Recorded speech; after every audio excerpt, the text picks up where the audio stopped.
మత్తయి సువార్త 28వ అధ్యాయము 18, 19, 20 ఈ 3 వచనాలు అందరం కలిసి చదువుకుందాం. మత్తయి సువార్త 28వ అధ్యాయము చివరి 3 వచనములు 18, 19, 20 కలిసి చదువుకుంటాం. అయితే యేసు వారి ఎదుగు వచ్చి, పరలోకమందును భూమి మీదను నాకు సర్వాధికారం ఇవ్వబడి ఉన్నది, కాబట్టి మీరు వెళ్ళి సమస్త జనులను శిష్యులుగా చేయడి, తండ్రి యొక్కయు కుమారుని యొక్కయు పరిశుద్ధాత్మ యొక్కయు నామములోనికి వారికి బాప్తిస్మిచ్చుచు, నేను మీకు ఏ సంగతులను ఆజ్ఞాపించుతునో వాటిని అన్నింటినీ గైకొనవాలని వారికి బోధించుడి. ఇదిగో నేను యుగ సమాప్తి వరకు సదాకాలం మీతో కూడా ఉన్నానని చెప్పాను. ప్రభువైన యేసుక్రీస్తు వారు బాప్తిస్మ విషయమై ఇచ్చిన ఆజ్ఞను గురించి మనం చదివినాం. పునరుద్ధరణ అయిన తర్వాత పరలోకమునకు ఆరోహణం కాకమునుపు తన శిష్యులకు చెప్పబడిన మాటలు ఇవి. బాప్తిస్మం తీసుకొనుట అనేది యేసు ప్రభు వారు ఇచ్చిన ఆజ్ఞ. బాప్తిస్మం అనేది యేసు ప్రభు వారి యొక్క సంకల్పం. లూకాసు వార్త 7వ అధ్యాయం 30వ వచనం చూస్తే, దేవుని విషయమైన సంకల్పమును మీరు నిరాకరించడం రాయబడింది. కాబట్టి బాప్తిస్మము యేసు ప్రభు వారి యొక్క ఆజ్ఞ. బాప్తిస్మం తీసుకొనుట మనలో ఆయన యొక్క సంకల్పమైనది. చూడండి, ఆజ్ఞ ఇచ్చిన ప్రభువు అవసరత లేకపోయినా కూడా ఆయన తానే బాప్తిసం తీసుకొని ఒక మంచి మాదిరిని యేసు ప్రభు నెలకొల్పాడు. చదవండి, మత్తయి సువార్త 3వ అధ్యాయము 13వ వచనం. మత్తయి సువార్త 3వ అధ్యాయము 13వ వచనం.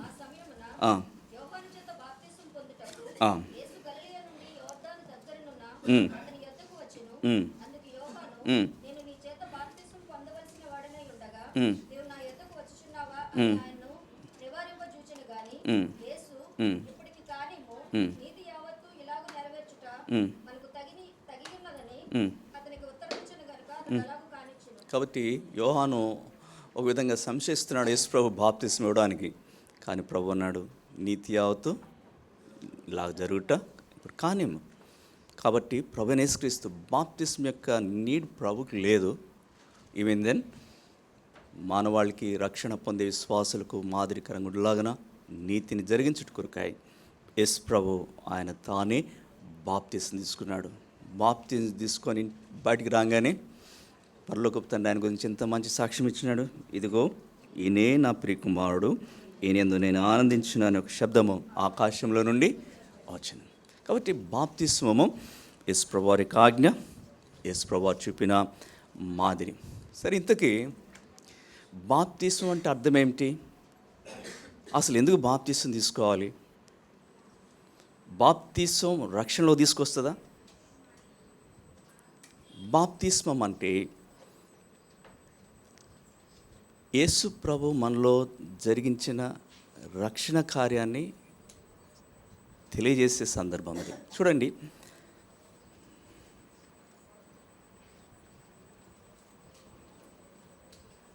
సరే కూర్చోనండి. లెట్ హిమ్ కూర్చోనండి, కూర్చోనండి, ఖాళీగానే ఉంది కదా.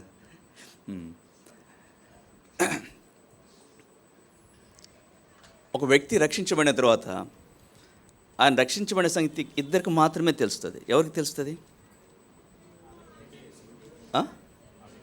రక్షించబడిన వ్యక్తికి తెలుస్తుంది, రక్షించిన దేవునికి తెలుస్తుంది. ఆ వ్యక్తి తనంతటి దానిగా నేను రక్షించబడ్డానని ఇంట్లో చెప్తే ఇంట్లో వాళ్ళకి తెలుస్తుంది, బయట వాళ్ళకి తెలుస్తుంది. బాప్తిస్మం ఏంటంటే యేసు ప్రభు నీ అంతరంగంలో చేసిన రక్షణ కార్యాన్ని సంఘం ఎదుట తెలియజేసే సందర్భము. అందుకనే బాప్తిస్మం ఒక బహిరంగ సాక్ష్యం, ఓపెన్ టెస్టిమనీ అనేది. యేసు ప్రభు నన్ను రక్షించినాడు, నా పాపం క్షమించినాడు, నేను యేసు ప్రభు చెందిన వాడిని అయితిని అన్న నీ హృదయంలో జరిగిన కార్యాన్ని బహిరంగ పరిచే సందర్భమే బాప్తిస్మం. బాప్తిస్మం అనేది రెండో మెట్టు. అసలు ఎవరు బాప్తిస్మం తీసుకోవాలి? చూడండి, కొంతమంది చిన్న పిల్లలకే బాప్తిస్మం ఇస్తారు, వాక్యానుసారం కాదు. వాళ్ళ ఉద్దేశం ఏంటంటే చిన్నప్పుడే యేసు ప్రభుకి దేవునికి మేము సమర్పించుకున్నాం అనుకుంటున్నాడు. అది తప్పు. బాప్తిస్మం యొక్క అర్థమే మారిపోతుంది. యేసు ప్రభు దగ్గరికి చిన్నపిల్లలు తీసుకొచ్చారు చాలామందిని. యేసు ప్రభు చిన్నపిల్లలు తీసుకొస్తే వాళ్ళు బాప్తిస్మం ఇవ్వలేదు. వాళ్ళని ఏం చేసినాడు? వాడిని ఆశీర్వదించాడు. కొంతమంది పెళ్ళిళ్ళ దగ్గర బాప్తీసం తీసుకుంటా. అసలు పెళ్ళికి బాప్తీసానికి లంకే లేదు. మా పెద్దలు చెప్తే విన్నాను. ప్రారంభ దినాల్లో దైవజనుడు భక్సింగ్ గారే మా పిల్లవాడికి మా అమ్మాయికి పెళ్లి చేయాలని చాలా ఇష్టపడేవారు. కామన్ అది కదా, దైవజనుడి చేత పెళ్లి చేర్చుకోవాలని. ఎవరైనా బ్రదర్ దగ్గరికి వెళ్ళి బ్రదర్ వాళ్ళ అబ్బాయికి మ్యారేజ్ చేయాలనుకుంటున్నారండి అంటే 2 ప్రశ్నలు వేసేవారంట. ఈజ్ ఈ సేవ్డ్? మొదటిది రక్షించబడ్డా. రెండవది ఈజ్ ఈ బ్యాప్టైజ్డ్? బాప్తీసం తీసుకున్నా అంటే ఆయన ఒప్పుకునేవాడు. అందుకని వాళ్ళు ఏం చేశారంటే, భక్సింగ్ గారు అబ్బాయి పెళ్లి చేయాలి, మా అమ్మాయి పెళ్లి చేయాలంటే ఆయన 2 ప్రశ్నలు వేస్తాడయ్యా, నువ్వు బాప్తీసం తీసుకున్నావా అంటే, నీ పెళ్లి చేయాలంటే నువ్వేం చేయాలా? రక్షణ పొంది ఎంతసేపు అండి చెప్పండి, స్వార్థ చెప్పండి, వాడు అంగీకరిస్తాడు, బాప్తీసం తీసుకుంటా అని అట్లా పెళ్ళిళ్ళ కోసం ముంచేసేవారు. దాన్ని బాప్తీసం అన్నారు, ముంచేసేవారు పెళ్ళిళ్ళ కోసం. పెళ్ళి ముందు వాడు వచ్చేవాడు, స్వార్థ వినేవాడు, నమ్మేవాడు. అది పెళ్ళి కోసం. బ్రదర్కి ఏం తెలుసు, బాప్తీసం తీసుకున్నాడు అని. దాని మీద చాలా క్రిటిసైజం వచ్చింది ఆ దినాల్లో. తర్వాత కొద్దిగా తగ్గింది అనుకోండి దాని ఇంపాక్ట్. తర్వాత పెళ్ళి అయిపోయేది. పెళ్ళి అయిపోయిన తర్వాత ఆ బాప్తీసం తీసుకునేవాడు అసలు కనబడేవాడు కాదు. కాబట్టి బాప్తీసం అనేది దానికి ముందు నువ్వు రక్షించబడి ఉండాలా, పాపక్షమాపణ పొందాలా. పాపక్షమాపణ, రక్షణ, మారు, ఇది మొదటి మెట్టు. రెండవది బాప్తీసం, నీలో జరిగిన రక్షణ కార్యాన్ని వెల్లడి చేస్తున్న సందర్భం ఇది. కాబట్టి ఒక వ్యక్తి బాప్తీసం తీసుకోవాలంటే మొట్టమొదటిగా రక్షించబడిన వాడుగా ఉండాలి. బాప్తిస్మము వల్ల దేవుని ఆజ్ఞకు లోబడుతున్నాం. రక్షించబడిన ప్రతి వ్యక్తి బాప్తీసం తీసుకోవాలి. నువ్వు రక్షణ పొందబోతే నువ్వు బాప్తిస్మము తీసుకోనక్కర్లేదు. అసలు బాప్తిస్మము ఒక చక్కటి అర్థాన్ని తెలియజేస్తుంది. చదవండి, కొలసీయులకు రాసిన పత్రిక 2వ అధ్యాయము 12వ వచనం. కొలసీయులకు రాసిన పత్రిక 2వ అధ్యాయము 12వ వచనం. కొలసీ 2:12.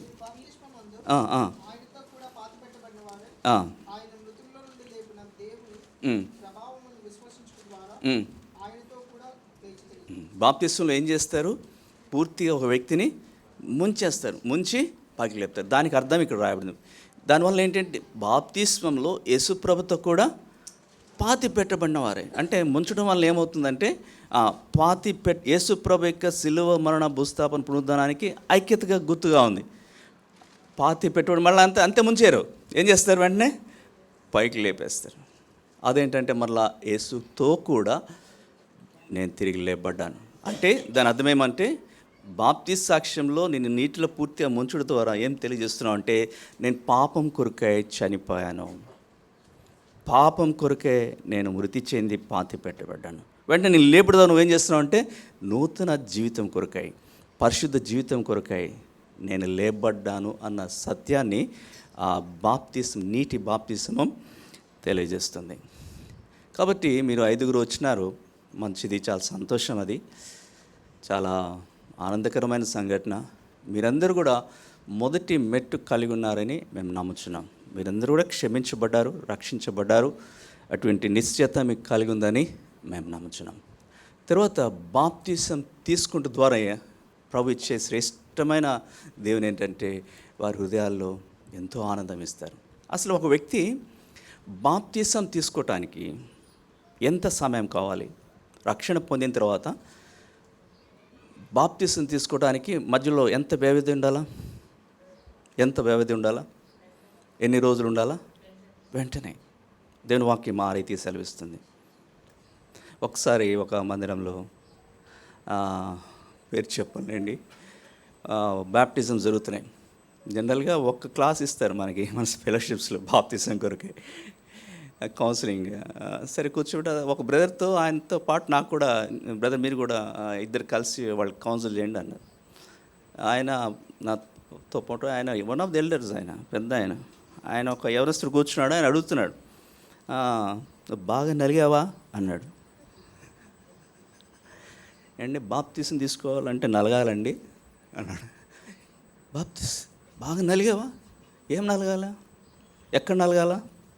ఎప్పుడు నలగాల? తర్వాత నువ్వు చుట్టా బీడి సిగరెట్ మానేసావా? లేదండి. అబద్ధం చెప్పుకుంటున్నాడు. అయ్యో అసలు నాకు అలవాటు లేదండి, స్మోక్ చేయనండి అన్నాడు అతను. లేనిది అంటే నేను అనుకున్నాను, ఇంత బ్యాడ్ కౌన్సిలింగ్ ఇది, ఏం చెప్తున్నాడు ఈయన. యేసు ప్రభు మనకు చూపించిన ఆత్మీయ సత్యం అంటే అపోస్తలుల కార్యాలు 2వ అధ్యాయంలో సంఘం ఏర్పరచబడిన ఆ దినమందే 3,000 మంది బాప్తీసం తీసుకొని రక్షించబడ్డారు. అపోస్తలుల కార్యాలు 8వ అధ్యాయంలో అయితే ఇప్పుడు నపుంసకుడు మార్గ మధ్యలో ఉన్నాడు, పిలిపి వెళ్ళాడు, సువార్త చెప్పాడు, అంగీకరించాడు, ఇంకా వాళ్ళ డెస్టినేషన్ రాలా, మార్గ మధ్యలో నీళ్ళు ఉన్నాయి, నాకేమైనా ఆటంకమా లేదు, వెంటనే బాప్తీసం ఇచ్చాడు. అపోస్తలుల కార్యములు 16వ అధ్యాయంలో చెరసాల నాయకుడు రక్షించబడ్డాడు, ప్రభుని యేసునందు విశ్వాసం ఉంచి అప్పుడు నీవును నీ ఇంటి వారు రక్షించబడదురు. ఇంటికి తీసుకెళ్ళాడు, ఇంటి వారందరికీ సువార్త ప్రకటించిన తర్వాత ఆ రాత్రి వారందరూ కూడా బాప్తీసం. కాబట్టి రక్షించబడిన తర్వాత బాప్తీసం తీసుకోవటానికి ఎవరైనా కూడా అర్హులే. కాబట్టి రక్షించబడ్డావు అన్న సత్యం నీలో ఉండాలి. చాలామంది అంటారు you must be tested and proved. ఎంతకాలం టెస్ట్ చేస్తారు, ఎంతకాలం ప్రూవ్ చేస్తారు? నీ ముందు మందిలో అంత భక్తులుగా కనబడతారు, పరిశుద్ధులు దేవతలు కనబడతారు, వాళ్ళని వెంబడించగలవు. వాళ్ళు 24 hours ఎక్కడ తిరుగుతున్నారు, ఏం చేస్తున్నారు, వాళ్ళు పనిచేసే స్థలాలు, వారు డిపార్ట్మెంట్స్లో, లేకపోతే వారి బిజినెస్లో, లేకపోతే వారి కాలేజ్లో వాళ్ళు ఎలా ఉన్నా నీకేం తెలుసు? ఎంతకాలం టెస్ట్ చేస్తావు? వాక్యానికి ఆధారం ఉందా? లేదు. ప్రభు ఆజ్ఞకు నువ్వు ఎంత త్వరగా లోబడితే ప్రభుకు అంత సంతోషం.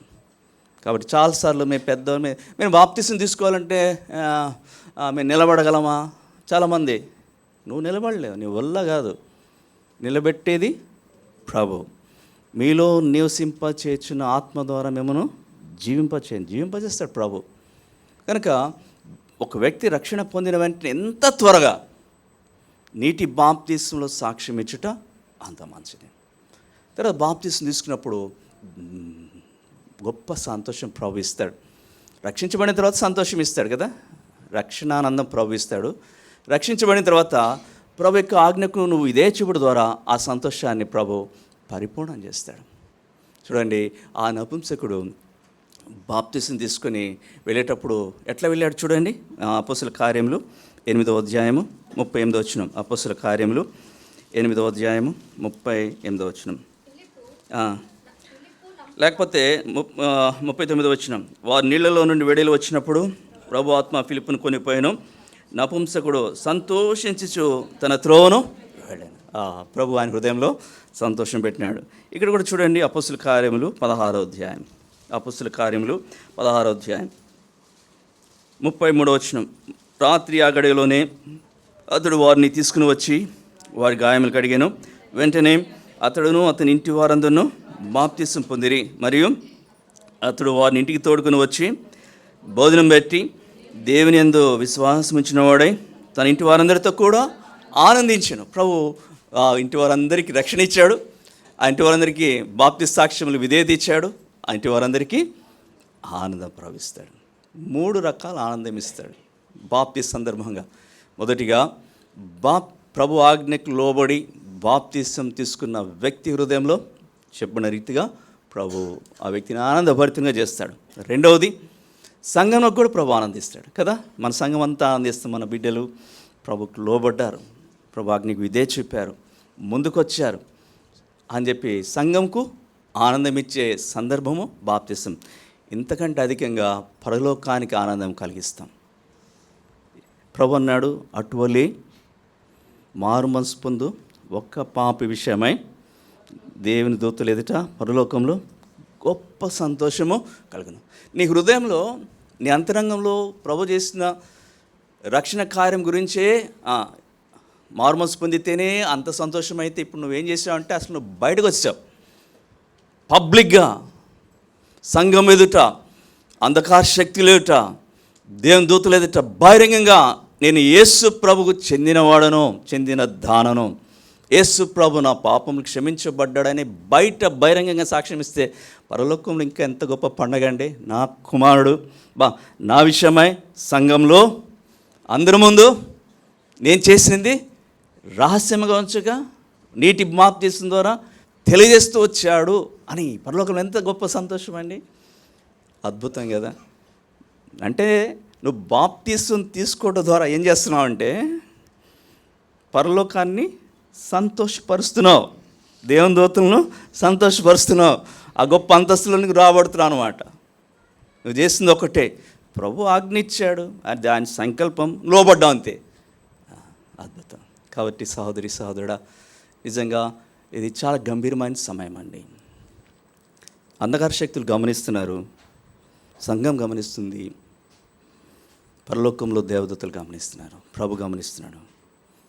ఇది వేళాకోళ నాడి సమయం కాదు.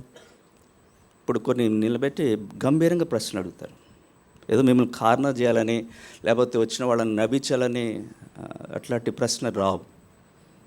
యేసు ప్రభుతో నీ రిలేషన్ గురించి, బాప్తిస్మం కోరికే నువ్వు సిద్ధపడిన పరిస్థితిని బట్టి క్లుప్తంగా అడుగుతారు. చెప్పవలసిన మీరు కూడా గంభీరంగా చెప్పాలా.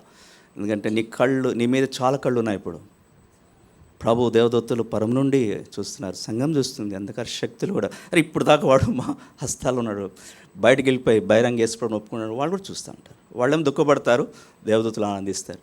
కాబట్టి చెప్పే నీ జవాబు కూడా వెకిలిగా ఉండకూడదు, క్లుప్తంగా ఉండాలా, మర్యాదగా ఉండాలా, గంభీరంగా ఉండాలా.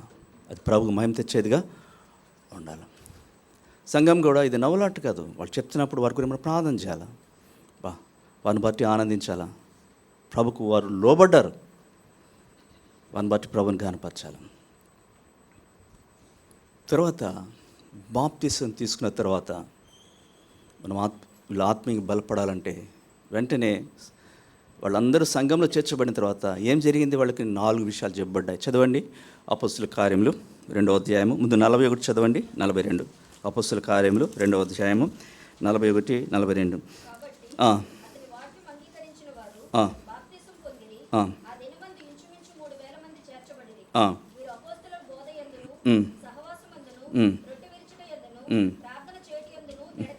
కాబట్టి ఇప్పుడు వీరందరికీ ప్రభులు బలపడాలంటే, ప్రభులు ఆత్మీయంగా ఎదగాలంటే ఈ 4 పనులు చేయాలి. అపోస్తుల బోధ, సహవాసమందు, రొట్టు విరుచుటయందు, ప్రార్థన చేటియందు ఎడతెగ ఉండాలి.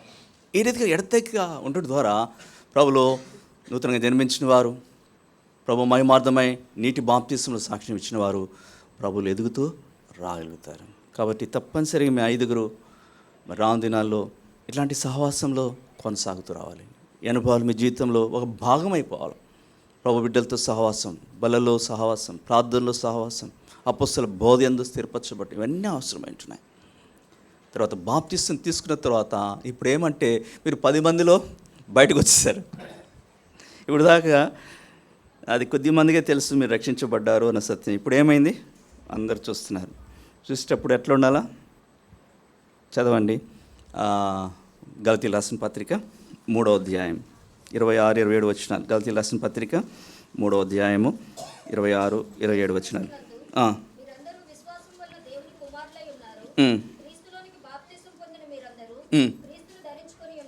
విశ్వాసం వల్ల ఏమైనామో యేసు ప్రభులో దేవుని కుమారులుగా చేయబడ్డాం, రక్షించబడ్డాం. బాప్తిసం ద్వారా యేసు ప్రభునే ధరించుకుంటున్నాం. వాళ్ళని చూడగానే చెప్పేస్తాం, ఆయన పోలీస్ ఆఫీసర్ అండి అంటారు. చూడంగానే ఆయన చెప్పుకోవాలా, కానీ మనం ఏమన్నా ఆయన పోలీస్, ఈయన చూడంగానే చెప్తాడు ఈవిడ ఎయిర్ హోస్టెస్ అని చెప్తారు. ఎట్లా చెప్పగలిగారు? ఎగ్జాక్ట్లీ వాళ్ళు ధరించుకున్న వస్త్రం బట్టి బాప్తిసం తీసుకున్న వారందరి గురించి ప్రభు ఏం చెప్పాలా, వారు యేసును ధరించుకున్నారు. అట్లా చెప్పుకునేవారా? చెప్పారు. అంతకుముందు దాకా వాళ్ళు ఏంటంటే జాలర్లు, పామర్లు, వీళ్ళ గల్లేలే వాళ్ళు వీళ్ళు అనుకున్నారు. తర్వాత ఎప్పుడైతే యేసు ప్రభును రక్షకుని అంగీకరించినారో యేసు ప్రభు వారి గురించి ఏం చెప్పారు, వీరు యేసుతో కూడా ఉండినవారు. యేసు ప్రభుని చూపించాలి. ఇప్పుడు మిమ్మల్ని అబ్జర్వ్ చేస్తారు సంఘంలో బయట చేసినప్పుడు మీ ప్రవర్తన ప్రభుకు మహిమకరంగా ఉండాలి. మాటల్లో కానీ ప్రవర్తనలో కానీ విశ్వాసులకు మాదిరిగా ఉండాలి. వాళ్ళు చెప్పుకోవాలి, అరే అంతకుముందులా లీడర్, వీళ్ళలో కొద్ది మార్పు ఉంది, అమ్మ వాడి దగ్గర అట్లా మాట్లాడకూడదండి.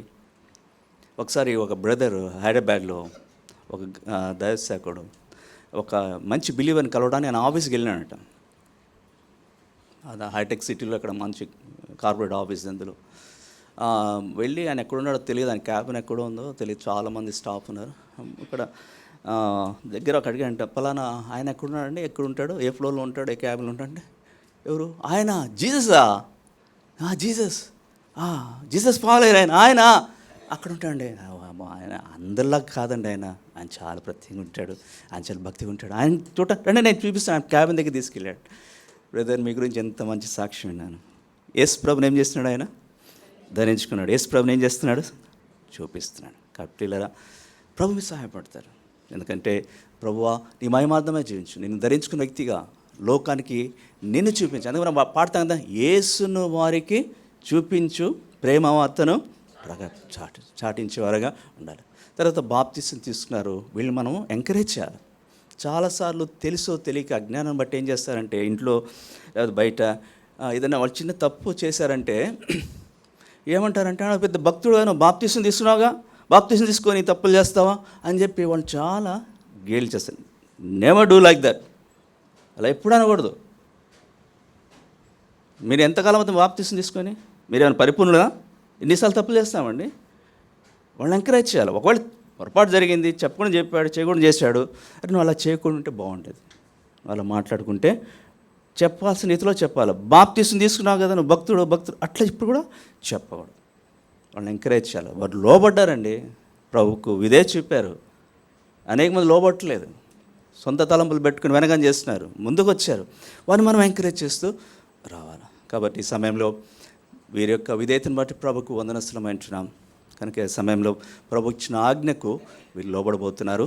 కొన్ని ప్రశ్నలు వ్యక్తిగతంగా వారు నిలబెట్టి సంఘం ఎదుట వారిని అడిగినప్పుడు వారు ఇచ్చిన జవాబును బట్టి, వారు ఇచ్చిన సాక్ష్యం బట్టి బాప్తిసం కొరకై వారిని సిద్ధపరుస్తారు.